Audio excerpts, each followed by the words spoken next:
chers amis, très heureux de venir passer quelques instants avec vous pour vous partager une réflexion. Et la réflexion que je vais aborder peut tout simplement s'intituler « Le semeur sème la parole ». J'aime semer la parole parce que je crois dans la parole de Dieu, tout simplement parce que la parole est Dieu et que Jésus est la parole qui a été faite chair, venue au milieu de nous, et que la parole de Dieu, eh bien, elle est vivante. Si donc elle est vivante, elle est puissante, elle est vivante, elle accomplit des miracles, elle est vivante, elle change le cœur de l'homme, elle est vivante, elle nous donne un esprit nouveau, elle est vivante, elle nous fait vivre en nouveauté de vie, elle est vivante, elle nous communique une vision. La vision de la vie dans le véritable. Jésus est le véritable. La question que je pourrais et que nous pourrions nous poser, quelle est la vision de votre vie? C'est-à-dire, quand je parle de la vision de votre vie, je ne vous parle pas tant de la vie terrestre. La vie terrestre, elle est ce qu'elle est pour chacun d'entre nous. Mais quelle est la vision de votre destinée? Lorsque nous sommes devant la croix, acceptons que Jésus n'est plus sur la croix. Mais reconnaissons tout simplement le don de l'amour de Dieu manifesté pour nous de manière à ce que nous soyons rachetés de la malédiction, et c'est-à-dire que nous menions la vie du ressuscité, car Jésus est ressuscité et nous sommes assis avec lui dans les lieux célestes. Ça veut peut-être dire que je me répète, mais il est tellement important de se rappeler sans cesse que Jésus est ressuscité et que nous avons été ressuscités avec lui une fois pour toutes dans les lieux célestes. Donc, Jésus est la parole. Semer la parole, pourquoi? Eh bien, quand on sème la parole, en définitive, nous manifestons que nous avons foi dans la parole. Lorsque je parle la parole, j'exprime ma foi dans la parole. Lorsque je chante la parole, je manifeste ma foi dans la parole. Lorsque j'apprends à avoir le langage de la parole, je manifeste que j'ai foi dans la parole. Et semer la parole, avoir foi dans la parole, c'est vivre dans l'espérance de voir l'œuvre de la parole se manifester au bon moment. Je vais vous partager l'importance quand je dis semer la parole. Je garde à l'esprit ce témoignage que le Seigneur a rendu à sa parole. J'ai bien dit, le Seigneur a rendu à sa parole, oui.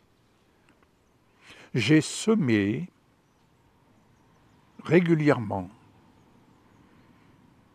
dans le cœur de mes parents et particulièrement de mon père, par des écrits qui étaient assez réguliers, environ tous les mois. Je lui écrivais un petit mot.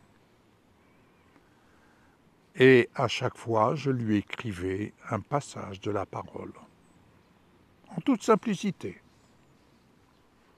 comme je le fais actuellement sur le diaporama, par exemple. Et en semant la parole, cela a duré plusieurs mois. Il faut que vous sachiez que mon père était un croyant d'origine catholique, mais il avait été choqué de voir que je m'étais engagé à suivre Jésus dans ce qu'on appelle le courant évangélique. Et pour cause, Jésus avait accompli, manifesté par sa parole, le miracle, en rendant l'usage de la parole à notre fille cadette et moi-même délivré. Donc, chaque fois que j'avais l'occasion d'être auprès de mes parents, nous habitions quand même assez loin, nous y allons tous les 3 mois environ pour leur rendre visite, mais il n'y avait aucun échange d'ordre spirituel. Et pourtant,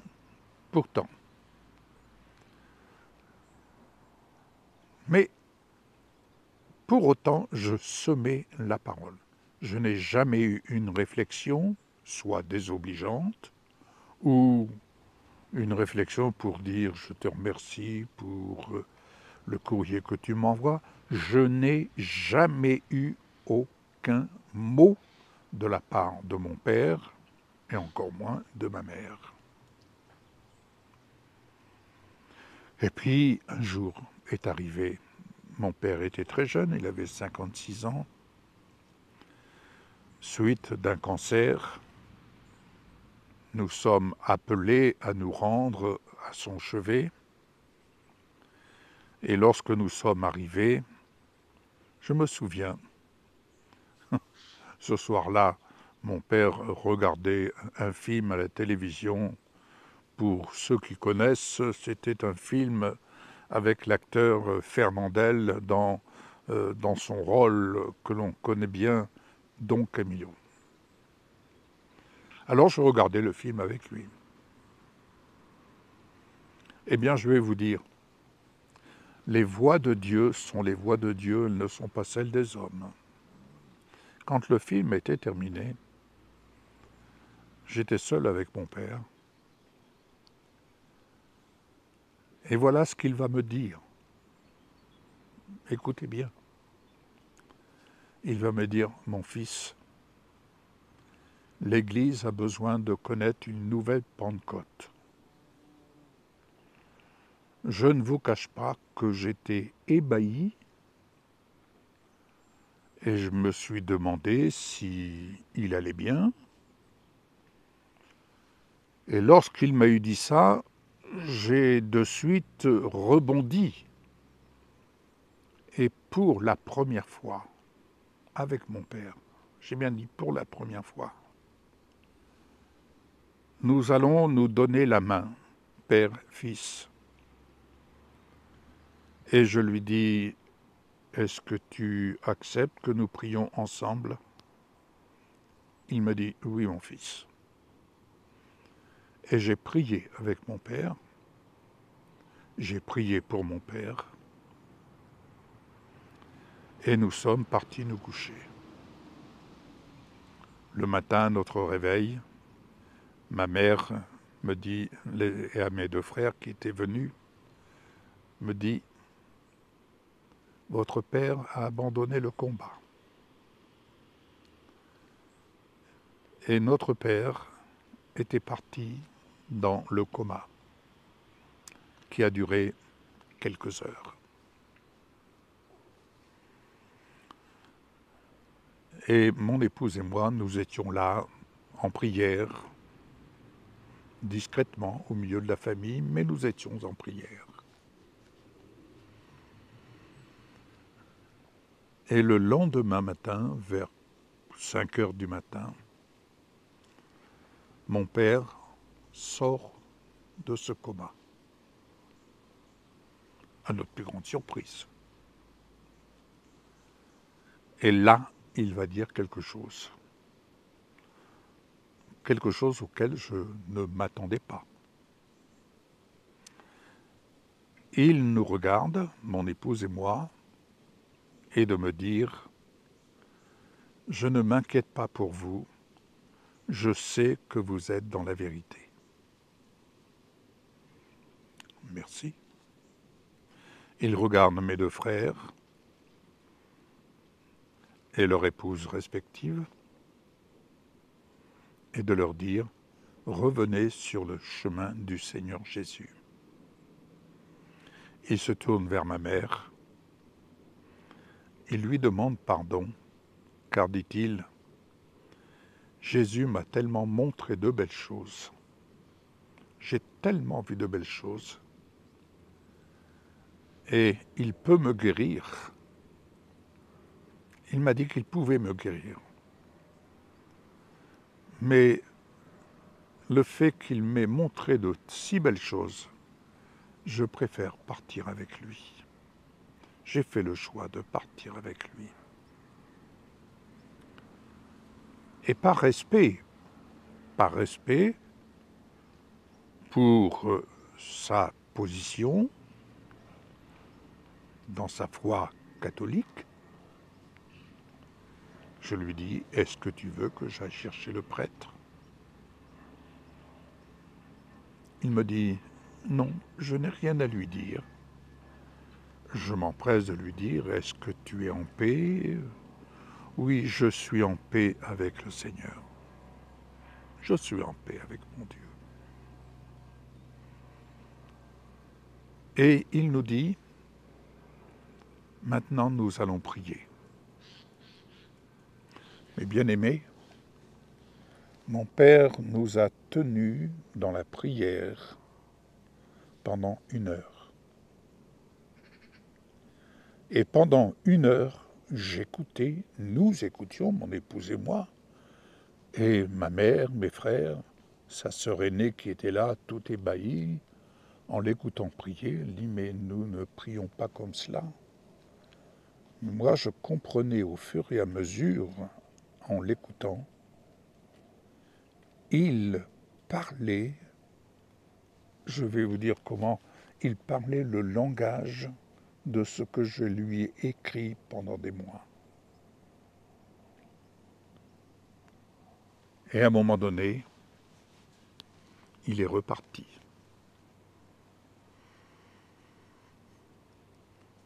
Il a quitté notre monde, mais j'avais une joie dans mon cœur, car je savais où était mon Père. Mais tenez-vous bien, lorsque nous avons fait la mise en bière, nous avons découvert sous son matelas toutes les lettres qui avaient été décachetées, ouvertes, lues. Toutes les lettres que je lui avais écrites, elles étaient là en dessous de son matelas. J'ai compris que la parole qui avait été semée avait trouvé le chemin de son cœur. Et c'est pourquoi je n'ai jamais oublié l'importance de semer la parole de quelque manière que ce soit, par écrit, par message, par peu importe.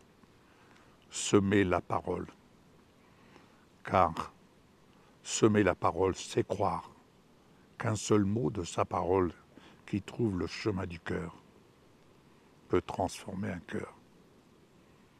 En fait, pendant des mois, l'œuvre de la parole n'a jamais cessé d'opérer dans le cœur de mon Père, au point de le réveiller et de l'entendre dire « L'Église a besoin de connaître une nouvelle Pentecôte ». Son départ a été pour lui précédé d'une nouvelle Pentecôte. Que le Seigneur soit béni. Je vous exhorte activement à semer la parole autour de vous et parmi vos proches. Ne perdez jamais de vue. Un seul mot peut changer leur vision des choses, peut changer leur cœur et surtout croire que le Seigneur est tout-puissant pour leur révéler ce qu'humainement parlant on ne voit pas, mais ce qui est révélé par la puissance de l'Esprit de Dieu qui anime la parole. Que le Seigneur vous bénisse. Au revoir.